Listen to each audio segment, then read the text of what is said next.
بالله من الشيطان الرجيم. بسم الله الرحمن الرحيم. حتى إذا جاءنا قال يا ليت بيني وبينك بعد المشرقين فبئس القرين. ولن ينفعكم اليوم إذ ظلمتم أنكم في العذاب مشتركون. أفأنت تسمع الصم وتهدي العمي ومن كان في ضلال مبين. فإما نذهبن بك فإنا منهم منتقمون أو نرينك الذي وعدناهم فإنا عليهم مقتدرون. فاستمسك بالذي أوحي إليك إنك على صراط مستقيم. وإنه لذكر لك ولقومك وسوف تسألون. واسأل من أرسلنا من قبلك من رسلنا أجعلنا من دون الرحمن آلهة يعبدون. گزشتہ مجلس میں اس آیت پر بات آ کر موقوف ہوئی تھی کہ جو لوگ اللہ کے ذکر سے، اللہ کے احکامات سے روگردانی کرتے ہیں، اللہ ان پر ایک شیطان مسلط کر دیتے ہیں جو وہ شیطان ان کو ہمیشہ برائیوں کی طرف بلاتے رہتا ہے اور اسی میں وہ بھٹکتے رہتے ہیں اور وہ سمجھتے ہیں کہ ہم ہی ہدایت یافتہ ہیں۔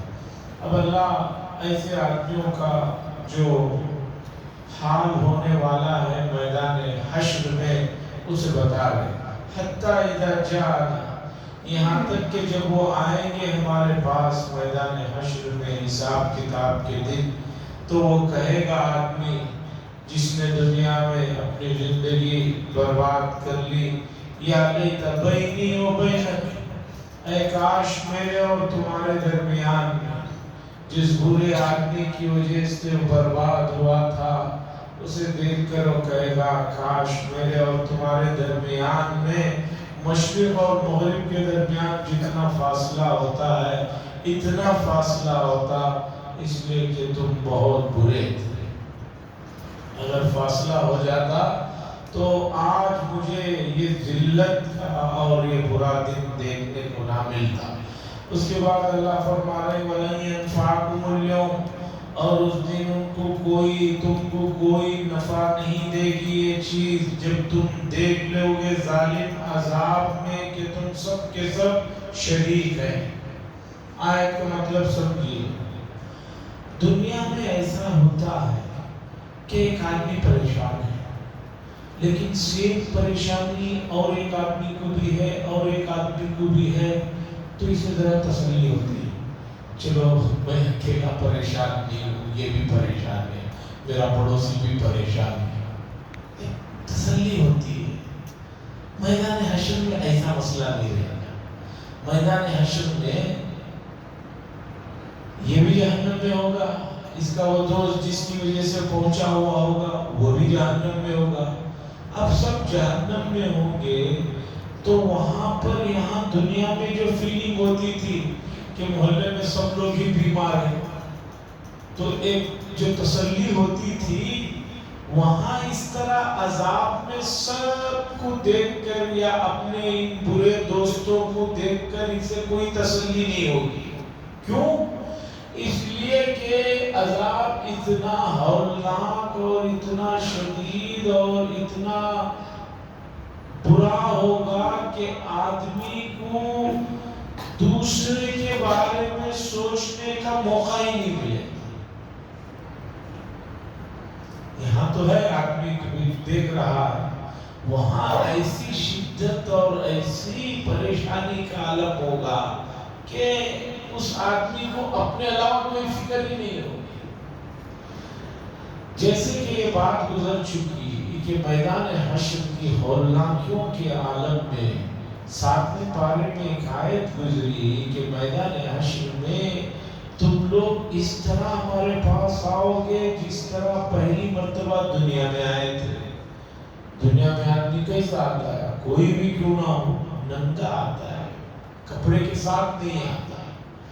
تو سیدہ عائشہ رضی اللہ تعالیٰ عنہ نے پوچھا تھا یا رسول اللہ صلی اللہ علیہ وسلم سطر کا کیا مسئلہ ہوگا؟ ایک دوسری کی شرمگاہ دیکھنا یہ تو بڑا کٹھن مسئلہ ہوگا۔ رسول اللہ صلی اللہ علیہ وسلم نے فرمایا ایسا ہولناک دن ہوگا کہ آدمی کو اپنی ہی کوئی ہوش نہیں رہے گی کہ وہ دوسرے کی طرف دیکھے۔ تو اسی طرح اللہ فرما رہے وَلَا يَنْفَعَكُمُ الْيَوْمِ، کوئی تم کو نفع نہیں پہنچا ہے ظالموں جب تم نے ظلم کیا، جب تم ہوں گے عذاب میں مشترک۔ اب وہاں اس کا وہ دوست بھی عذاب میں رہے گا تو اسے خوشی نہیں ہوگی، چلو یہ بھی یہاں پر ہے، اسے اپنا اتنا پڑا ہوا ہوگا کہ اسے دوسروں کی کوئی پرواہ نہیں ہوگی۔ یہ عالم ہوگا میدان حشر کا۔ اللہ فرماتے ہیں اَفَأَنْتَ تُسْمِعُ الصُّمَّ، پس اے نبی صلی اللہ علیہ وسلم آپ بہروں کو سنا نہیں سکتے اور اندھوں کو ہدایت نہیں دے سکتے، وہ لوگ جو کھلی ہوئی گمراہی میں پڑ چکے ہیں۔ یہ لوگ اندھے ہو چکے ہیں، حق سے بہرے ہو چکے ہیں، حق سنائی نہیں دیتا، کھلی ہوئی گمراہی میں ہیں، ابھی کو جو ہے آپ ہدایت پر نہیں لا سکتے۔ یہ گناہ تسلی ہے، آپ اپنا کام پورا کر دیے ہیں، اب اگر یہ نہیں آتے ہیں آپ پریشان نہ ہو۔ اے نبی صلی اللہ علیہ وسلم آپ پریشان نہ ہو، آپ سے پوچھا نہیں جائے گا کہ کیوں یہ لوگ ہدایت پر نہیں آئے، کیوں صحیح نہیں ہوئی، کیوں؟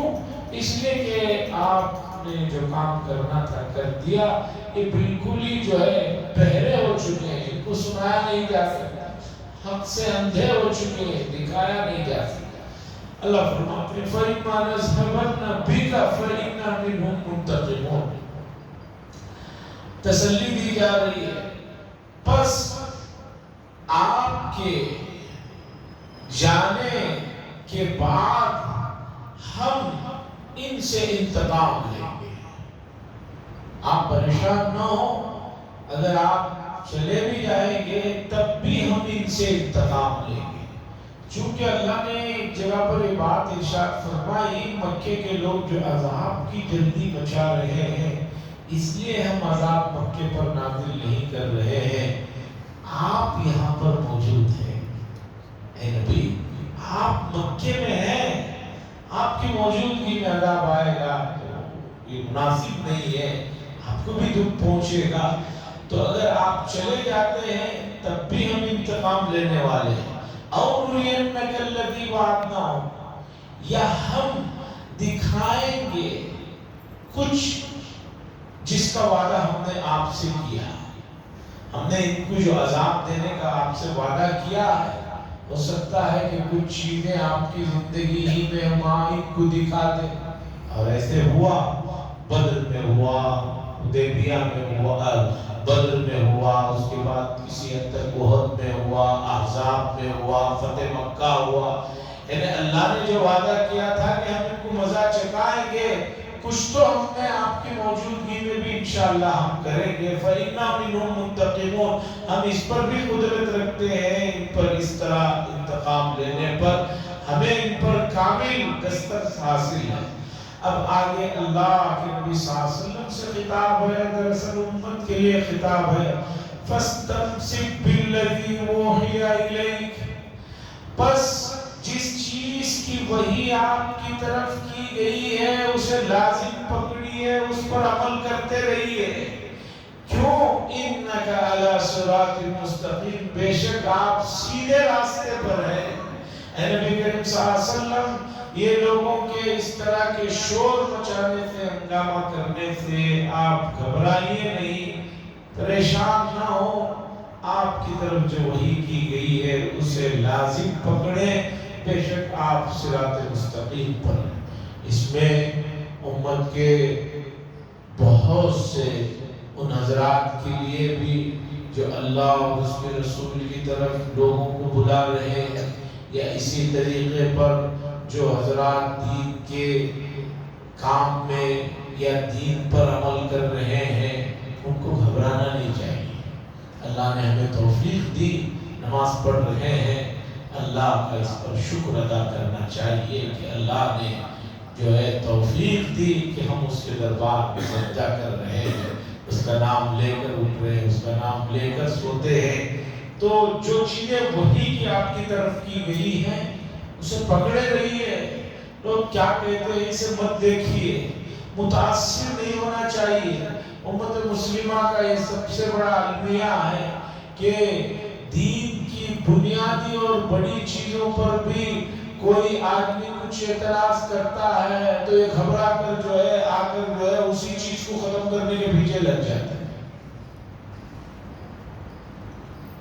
کتنی ایسی چیزیں ہیں سوشل میڈیا پر، اللہ حفاظت فرمائے، کہ دین کے بارے میں مسلمان کا نام لے کر ہم مسلمان ہیں، دین کی ایسی چیزوں کو پیش کر رہے ہیں اور کہہ رہے ہیں کہ یہ دینی نہیں ہے۔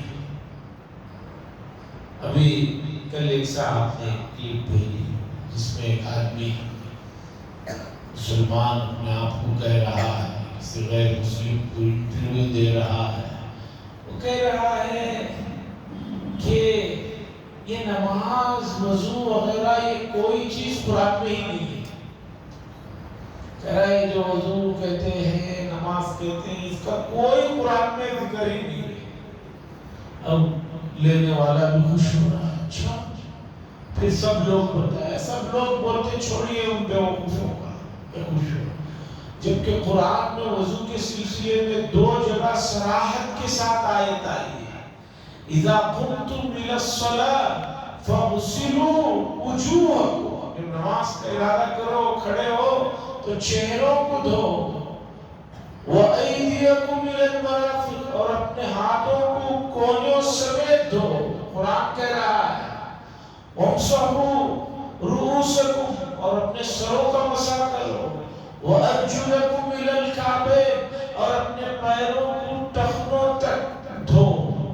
2 جگہ آیت ہے، اور ایک جگہ اللہ یہ کہہ رہے ہیں کہ اگر پانی نہ ہو، پانی میسر نہیں ہے، کسی وجہ سے پانی نہیں ہے، یا پانی تو ہے بیماری کی وجہ سے آدمی پانی تک نہیں جو ہے پہنچ سکتا ہے استعمال کر سکتا، تو اللہ کہہ رہے ہیں فَتَيَمَّمُوا صَعِيدًا طَيِّبًا، تیمم کرو پاک صاف مٹی سے۔ اس کا طریقہ بھی قرآن میں بتا رہے ہیں۔ اب بیوقوف لوگ کہہ رہے ہیں اور ایسی چیزیں پڑھ رہے ہیں، پڑھا، اور ایسی لوگوں کی چیزیں ہی امت کے ان نفرات کو جو قرآن نہیں پڑھے ہیں ان کو وہی چیزیں سمجھ میں آتے ہیں۔ ان کو ہر وہ چیز جو لگتی ہے کہ بھی تھوڑی اس میں سختی ہے، پابندی ہے، آدمی کہتا ہے نہیں بھی قرآن میں تو ایسا ہے ہی نہیں۔ ایسی کئی چیزوں کا انکار کر دیا ہے، تو بتانا ہے فَاسْتَمْسِكْ بِالَّذِي أُوحِيَ إِلَيْكَ، جو وہی آپ کی طرف کی گئی ہے اسے لازم پکڑیے، آپ سیدھے راستے پر ہیں۔ دنیا کیا کہہ رہی ہے اس کی پرواہ مت کیجیے، دنیا کیا کہہ رہی ہے اس کی پرواہ مت کیجیے۔ وَإِنَّهُ لَذِكْرٌ لَكَ وَلِقَوْمِكَ، اور یہ آپ کے لیے اور آپ کی قوم کے لیے ایک اعزاز ہے، ایک خوشخبری ہے، یہ جو قرآن ہے ایک اعزاز ہے۔ وَسَوْفَ تُسْأَلُونَ، اس کے بارے میں پوچھا جائے گا آپ سب سے کہ اتنا عظیم قرآن ہم نے آپ کو دیا، آپ نے اس کا کیا حق ادا کیا؟ اتنی پیاری شریعت ہم نے آپ کو دی، آپ نے اس کا کیا حق ادا کیا؟ وَسَوْفَ تُسْأَلُونَ، آپ سے پوچھا جائے گا، یعنی ہم سے پوچھا جائے گا کہ قرآن جیسی عظیم نعمت کا تم نے کیا حق ادا کیا؟ قرآن کے 4 بڑے حقوق ہیں جو ہر مومن کے لیے ہیں۔ پہلی بات، قرآن مجید کو پڑھنا سیکھنا، پڑھنا، پڑھتے رہنا۔ اب پڑھتے رہنے کے لیے آئے گا تبھی تو پڑھے گا، تو پڑھنا سیکھنا ضروری ہے۔ اس کے بعد اس سے بے انتہا محبت یہ ضروری ہے۔ جس چیز سے محبت ہوتی ہے وہ چیز چاہے دوسروں کی نظر میں کیسے بھی کیوں نہ ہو، آپ اس چیز کو فخریہ طور پر پیش کرتے۔ بہت واقعات دنیا کی معمولی محبتوں میں لوگوں نے کیا کیا کام کر دے۔ تیسری چیز اس کی اطاعت، یعنی قرآن میں جن چیزوں کا حکم دیا گیا یا جن چیزوں سے روکا گیا اس سے جو ہے اپنے آپ کو بچانا. حقوق القرآن کے عنوان پر بے شمار چیزیں قرآن و حدیث میں ہے. تو اللہ فرما رہے وَإِنَّهُ اور بے شک وہ یعنی جو وحی ہے اور وحی میں کیا ہے قرآن مجید ہے لَذِكْرٌ لَكَ یہ آپ کے لیے اور آپ کی قوم کے لیے نعمت ہے اعزاز ہے. وَسَوْفَ تُسْأَلُونَ آپ سے پوچھا جائے گا. وَاسْأَلْ مَنْ أَرْسَلْنَا مِن قَبْلِكَ مِن رُسُلِنَا اللہ فرما رہے ہیں مکے کے لوگ جو یہ کہہ رہے ہیں توحید کے بارے میں الٹی پلٹی باتیں کر رہے ہیں. وَاسْأَلْ آپ پوچھئے ان لوگوں سے جو آپ سے پہلے جن کو رسول بنا کر بھیجا گیا تھا. اجعلنا من دون الرحمن کیا بنایا اللہ نے رحمان کے علاوہ بھی کچھ معبود کے جس کی پوجا کی جائے. سوال جب نبی کریم صلی اللہ علیہ وسلم سے پہلے کے رسول تو کوئی ہے نہیں آپ کے زمانے میں. حضور جس زمانے میں ہیں اس زمانے میں تو کوئی نبی نہیں. حضرت عیسیٰ کو گزرے بھی 600 سال کا عرصہ اٹھائے جانے کے 600 سال کا عرصہ باقی کا تو اندازہ لگا لیجیے 1000 2000 3000. اللہ کیا فرما رہے ہیں پوچھئے ان سے جو آپ سے پہلے جن کو ہم نے رسول بنا کر بھیجا تھا. کیا ہے مکے کے لوگ جو کہہ رہے ہیں کہ یہ بھی معبود ہے یہ بھی معبود ہے کیا رحمان نے کچھ معبود بنا کے چھوڑے تھے کہ میں ان کی پوجا کروں. سوال یہ ہے کہ نبی کیسے پوچھیں گے جبکہ یہ تمام انبیاء گزر چکے ہیں. کوئی یہ سوال آپ سے کرے اس کا جواب یہ ہے انبیاء تو گزر چکے ہیں لیکن ان کے صحیفے ان کی کتابیں وہ تو موجود تھی اس زمانے میں بھی. بائبل بھی تھی توریت بھی تھی اور بھی دوسرے صحیفے تھے.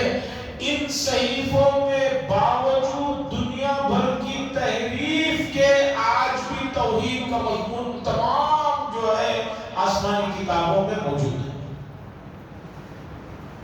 مفتی سعید احمد صاحب پالنپور متصدر نے لکھا کہ لندن میں یہودیوں کے سب سے بڑے عالم سے ملاقات کی اور میں نے کہا کہ آپ کے مذہب کی جو بنیادی باتیں ہیں مجھے اسے بتائیں. تو ان صاحب نے ایک پیپر دیا انگریزی میں. مفتی صاحب نے لکھا کہ اس میں 7 چیزیں صاف طور پر واضح انداز میں تھی. اس میں سب سے پہلی بات یہ تھی کہ اللہ تبارک و تعالیٰ صرف ایک ہے اللہ کے علاوہ کوئی معبود نہیں اور اللہ تبارک و تعالیٰ کی کوئی اولاد نہیں اور اللہ تبارک و تعالیٰ مادے سے ماورا ہے. یہ چیز مادے سے بنی ہے مٹی سے بنی ہے گارے سے بنی ہے ہم کسی سے بنے ہوئے ہیں اور اجسام والے ہیں. اس میں توحید اور توحید سے جڑی ہوئی جو بنیادی چیزیں ہیں قرآن و حدیث میں وہ 7 چیزیں انہوں نے کہا کہ یہ ہماری بنیاد ہے. یہودیوں کے سب سے بڑے عالم سے جب انہوں نے پوچھا تو انہوں نے کیا. پھر سوال یہ ہے کہ جب وہ بھی توحید کو مانتے ہیں تو مومن کیوں نہیں ہے. اس کا جواب یہ ہے کہ کلمے کے 2 جز ہیں لا الہ الا اللہ محمد رسول اللہ. اللہ کو ایک ماننا ہے اور محمد صلی اللہ علیہ وسلم کو رسول ماننا ہے. اب اگر کوئی محمد صلی اللہ علیہ وسلم کو رسول نہیں مانتا تو بنیادی جو 2 حصے ہیں اس میں سے ایک کو نہیں مان رہا ہے جس کی وجہ سے وہ مومن نہیں کہلائے گا. اجعلنا من دون الرحمن کیا بنایا رحمان نے رحمان کے علاوہ معبودوں کو کہ یعبدون کہ جس کی پوجا کی جائے. وَلَقَدْ أَرْسَلْنَا مُوسَىٰ بِآيَاتِنَا إِلَىٰ فِرْعَوْنَ وَمَلَئِهِ فَقَالَ إِنِّي رَسُولُ رَبِّ الْعَالَمِينَ. اور تحقیق کے ہم نے بھیجا موسیٰ علیہ السلام کو بہت سی نشانیوں کے ساتھ فرعون کی طرف اور اس کے سرداروں کی طرف. فقال پس کہا موسیٰ علیہ السلام نے انی رسول رب العالمین بے شک میں اللہ کی طرف سے پیغمبر ہوں رسول ہوں رب العالمین کا. فلما جاءهم بآياتنا اذا هم منها يضحكون پس جب آئے وہ نشانیوں کو لے کر موسیٰ علیہ السلام کو اللہ نے بے شمار معجزات دے، نشانیاں دے، اذا هم منها يضحكون، تو قوم جو ہے ان کا مذاق کرنے لگی۔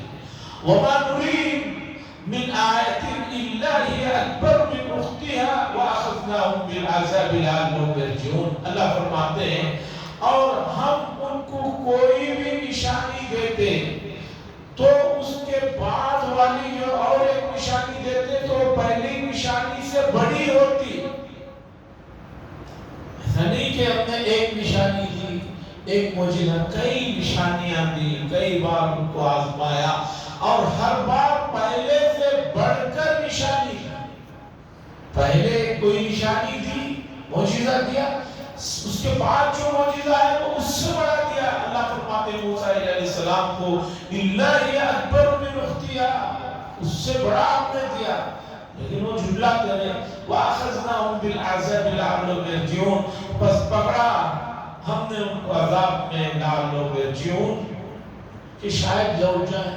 بعض مرتبہ ان کو کچھ عذابات سے بھی جو ہے سمجھایا گیا، جیسے کہ یہ بات بارہ گزر چکی موسیٰ علیہ السلام کی قوم پر، کبھی ٹڈیوں کی شکل میں عذاب آیا، کبھی خون کی شکل میں عذاب آیا، کبھی جوئیں کی شکل میں آیا، کبھی مینڈکوں کی شکل میں آیا۔ 9ویں پارے میں گزر چکی آیت، 15ویں پارے میں بھی کچھ حصہ گزر چکا کہ آدمی جہاں برتن کھولے تو مینڈک ہی مینڈک۔ لعلہم یرجعون، تاکہ لوٹ جائیں، وہ سمجھ جائیں کہ یہ اللہ کی طرف سے۔ وقال، کہنے لگے قوم کے لوگ، یا ایھا الساحر، اے جادوگر۔ دیکھیے موسیٰ علیہ السلام کو کس برے لقب سے یاد کر رہے ہیں۔ ادعو لنا ربک، آپ اپنے پروردگار سے دعا کیجئے، جو کچھ آپ سے عہد و پیمان لیا گیا ہے، اننا لمہتدون، شاید ہم جو ہے ہدایت پر آ جائیں، شاید ہم سیدھے ہو جائیں۔ فلما کشفنا عنہم العذاب، موسیٰ علیہ السلام دعا کرتے عذاب ٹلتا۔ فلما کشفنا عنہم العذاب، پھر جب عذاب ان سے ہٹا لیا جاتا، اذا هم ينكثون، پھر وہ تیڑی کھیرتے، پھر فوراً جو ہے وہ وہی حرکتوں میں اور فوراً جو ہے اس برائی میں اور وہی غلطیوں پر وہ لوٹ جاتے۔ اب سنیے، موسیٰ علیہ السلام جب بھیجے گئے تو فرعون اس زمانے میں مصر میں تھا، اس نے لوگوں کو کس طرح گمراہ کیا۔ ونادى فرعون نے آواز دی، یعنی بیان دیا اپنی قوم میں، قال یا قوم الیس لی ملک مصر وهذه الانہار، کیا تم لوگوں کو نہیں معلوم کہ مصر کا بادشاہ، مصر کی سلطنت میرے ہاتھ میں ہے۔ وهذه الانہار، اور یہ جو نہریں جو میرے نیچے میرے ماتحتی میں، دریائے نیل کے پانی کو الگ الگ جگہ ڈیم بنا کر اسے جو ہے نہروں کی شکل میں نکال کر اس نے قوم کے لیے فائدہ پہنچانے کے لیے چھوڑ رکھا تھا۔ کہنے لگا ذرا دیکھو کہ میں کیا ملک مصر کا بادشاہ اور سلطنت کس کے لیے، اور یہ جو نہریں ندیاں بہ رہی ہیں میرے نیچے، افلا تبصرون، کیا تمہیں نظر نہیں آتا کہ میں خدا ہوں؟ تمہیں اور کیا چاہیے؟ سلطنت میرے قبضے میں ہے، نہریں ہیں، کیا ابھی بھی تمہیں نہیں نظر آتا؟ امانا خیر من هذا الذي هو مہین ولا يكاد يبين، میں بہتر ہوں یا یہ؟ حضرت موسیٰ علیہ السلام کی طرف اشارہ کر کے کہا یہ جو حقیر سا آدمی ہے میں بہتر ہوں یا یہ حقیر آدمی بہتر ہے؟ اور یہ ایسا حقیر آدمی ہے ولا يكاد يبين۔ موسیٰ علیہ السلام کی زبان میں لکنت تھی تو بعض مرتبہ اس کا جو ہے تکلم میں شاید اظہار ہو جاتا تھا، تو کہنے لگا ایسا آدمی جو اپنی بات کو کھلے واضح طور پر نہیں رکھ سکتا وہ بہتر ہے بابا۔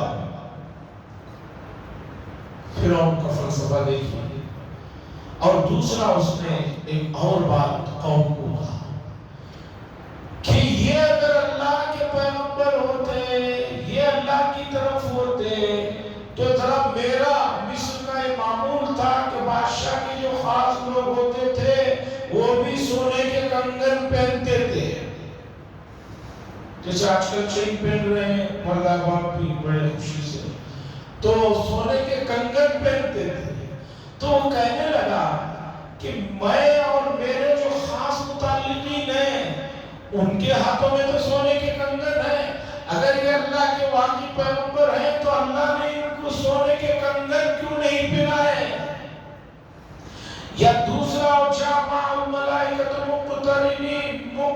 مقترنین، یا ان کے ساتھ ملائکہ آس پاس میں کیوں نہیں چل رہے ہیں، ان کی جو ہے گھیرے میں لے کر کیوں نہیں چل رہے ہیں؟ چونکہ بادشاہ کے ساتھ ہمیشہ آپ نے دیکھا ہوگا آج بھی جو ہے آس پاس میں باڈی گارڈ ہوتے ہیں، خوبصورت اور جو ہے اٹے کٹے لوگ ہوتے ہیں. یہ کہنے لگا فلولا القی علیہ اسورۃ من ذہب، بس کیوں نہیں ڈالا گیا ان کو سونے کے کنگن، یعنی کیوں نہیں پہنائے گئے؟ اسے کیا پتا کہ بھی سونے کے کنگن تو جائز ہی نہیں ہے اور یہ کوئی جو ہے علامت نہیں ہے اللہ کی طرف سے پیغمبر ہونے کے لیے. اور شامع الملائکہ، یا ان کے ساتھ ملائکہ مقترنین کیوں جو ہے آزو بازو جو ہے بندے ہوئے، سب بندے ہوئے کیوں نہیں ہیں؟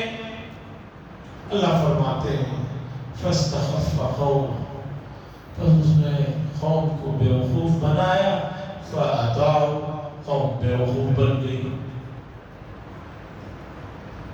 قوم جو ہے بیوقوف بن گئی. اس لیے کہ موجودہ زمانے میں بھی بہت عقل مند آدمی بھی بعض بیوقوف آدمی جس انداز سے بات کرتا ہے اس بیوقوف ہو جاتے ہیں، دھوکے میں آ جاتے ہیں. انہم کانوا قوما فاسقین، اللہ فرماتے ہیں کہ وہ لوگ جو ہے حد سے گزرے ہوئے نامعقول یعنی گنہگار لوگ. فلما آسفونا انتقمنا منهم، بس ہم نے انتقام لیا، سمجھایا نہیں مانے تو انتقام لیا. فغرقناهم جميعا، اور ہم نے سب کے سب لوگوں کو غرق کر دیا. فجعلناهم سلفا ومثلا للآخرین، بس بنایا ہم ان کو گئی گزری ہوئی قوم، سلف گئی گزری ہوئی قوم، ومثلا للآخرین، اور دوسروں کے لیے عبرت کا نشانہ بنا دیا بنی اسرائیل.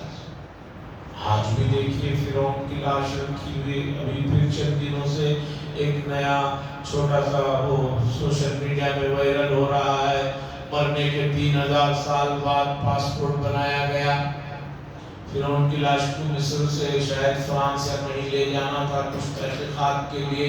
ایک چل رہا ہے، اللہ عالم وہ صحیح ہے غلط ہے نہیں معلوم، اس میں بتایا گیا کہ بھی یہ پہلی میت ہے کہ مرنے کے 3000 سال بعد مردے کا پاسپورٹ بنایا.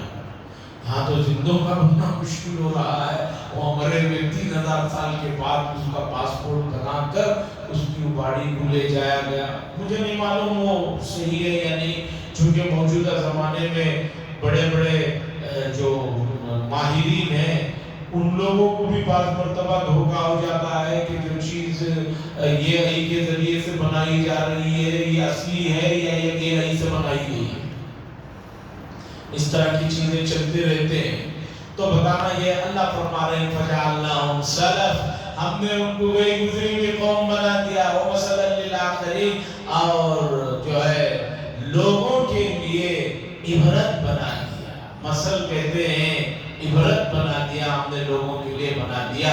تو مکے کے لوگوں کو سمجھایا گیا کہ جس طرح انہوں نے ان کے نبی کے ساتھ اس طرح کی حرکتیں کی جس کا یہ نتیجہ نکلا، اے مکے کے لوگوں سدھر جاؤ. یہ جب نازل ہو رہا ہے مکے میں قرآن تو مکہ اور اس کے اطراف والوں سے خطاب ہے. اب امت کی ذمہ داری ہے کہ اس قرآن کو پڑھ کر اس قرآن کی تعلیم کو سب تک پہنچائے. قرآن صرف امت مسلمہ کے لیے نہیں ہے، قرآن تو تمام انسانوں کے لیے. رسول اللہ الیکم جمیعا، ہمارے نبی اور رسول تمام انسانوں کے لیے بنا کر بھیجے گئے ہیں. اب امت کی ذمہ داری ہے کہ امت جو ہے حکمت سے، موعظت سے، اچھے لب و لہجے سے، اچھے انداز سے، طریقے سے، سلیقے سے، طریقے تہذیب سے قرآن کی جو اچھائیاں ہیں، قرآن میں اچھائیاں ہی اچھائیاں ہیں، اب ان اچھائیوں کو سلیقے سے پیش کرنا ہے اپنے بھائیوں کے پاس بھی اور غیروں کے پاس بھی۔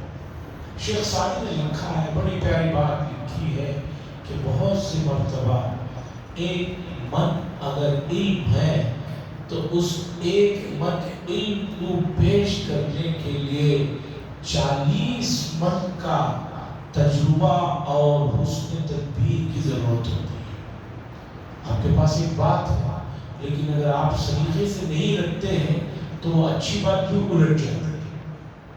ایک واقعہ سنا کر بات ختم کرتا ہوں۔ حضرت حسین رضی اللہ تعالیٰ عنہ یا حضرت حسن رضی اللہ تعالیٰ عنہ کا یہ واقعہ ہے کہ انہوں نے ایک صاحب کو مسجد میں دیکھا کہ نماز پڑھ رہے ہیں، بڑی عمر کے صاحب، لیکن نماز میں بہت ہی غلطیاں اور بے ڈھنگا پن کر رہے ہیں۔ تو ان نواسے رسول صلی اللہ علیہ وسلم نے نماز کے بعد ان صاحب کو پکڑا، روکا اور کہا چچا جان، عرب میں اپنے سے بڑے کو چچا جان سے مخاطب کرنے کا رواج عام ہے۔ کہنے لگے چچا جان، ہم لوگ، میں نوجوان ہوں، میں اسلام کے بارے میں زیادہ جانتا نہیں ہوں، آپ تو قدیم ہیں، میں ذرا نماز پڑھتا ہوں، ذرا آپ دیکھیے میری نماز میں جو کوئی غلطی ہو تو بتائیے تاکہ میں سدھاروں۔ تو ان صاحب کے سامنے آپ نے کھڑے ہو کر نماز پڑھی، صحیح سنت کے مطابق نماز پڑھی۔ تو وہ جو بڑی عمر کے صاحب تھے وہ فوراً نماز کے بعد کہنے لگے بھتیجے، تمہیں میں کیا نماز سکھاؤں، تمہاری نماز سے میں نے سیکھا ہے اور میری نماز میں بڑی غلطیاں آئی، یہ کہہ کر انہوں نے اپنا اسلام۔ اب اگر یہ طریقہ چھوڑ کر اگر وہ ان کو پکڑ کر کہتے کہ بھئی آپ کی نماز میں غلطی ہے، آپ جو پڑھ رہے تھے غلطی ہے، فوراً ریاکشن کرتا، اچھا آج کا نوجوان، آج کا بچہ مجھے سکھا رہا ہے، میرے سے زیادہ تمہیں آ گیا، جو عام طور پر ریاکشن ہوتا ہے۔ تو ان کے ساتھ ساتھ آدمی کو لب و لہجہ اور انداز کی ضرورت ہے، خاص طور پر جو لوگ مسجدوں میں نہیں آ رہے ہیں وہ تھوڑی دیر کے لیے رکو رکھیں۔ جو حضرات مسجدوں میں آ رہے ہیں کم از کم ان کو بیسک اور بنیادی چیزوں کا پتہ بتاتے بتاتے تھک رہے ہیں، لیکن لوگ ماننے کے لیے تیار نہیں۔ آپ دیکھیے مغرب کی، خاص طور پر اتوار ہفتے کے دن مغرب کی اذان کے وقت میں آ کر وضو خانے کے پاس کھڑے ہو جائیے، نوجوان آ کر وضو کر رہے ہوں گے اور ان کا لباس اتنا چھوٹا اور اتنا بے ڈھنگا کہ کمر پوری نظر آ رہی ہے۔ جس چیز کا چھپانا نماز کے علاوہ بھی فرض ہے وہ مسجد میں دکھاتے پھر رہے ہیں۔ اب کچھ بولو تو مانتے نہیں ہیں، اور اس طرح کی چیزیں ہیں۔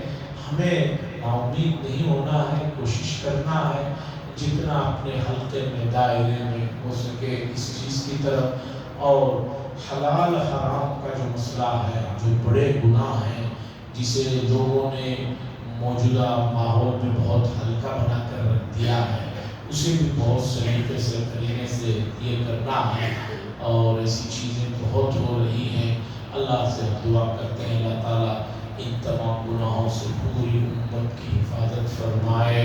لکن الحمد للہ، شکریہ اللہم صلی اللہ علیہ وسلم، شکریہ محمد بارک وسلم، اللہم انت السلام و منک السلام تبارک یا ذا الجلال والاکرام، صلی اللہ تعالی وسلم علی خیر خلقہ محمد وعلی آلہ وصحبہ اجمعین، والحمد للہ رب العالمین۔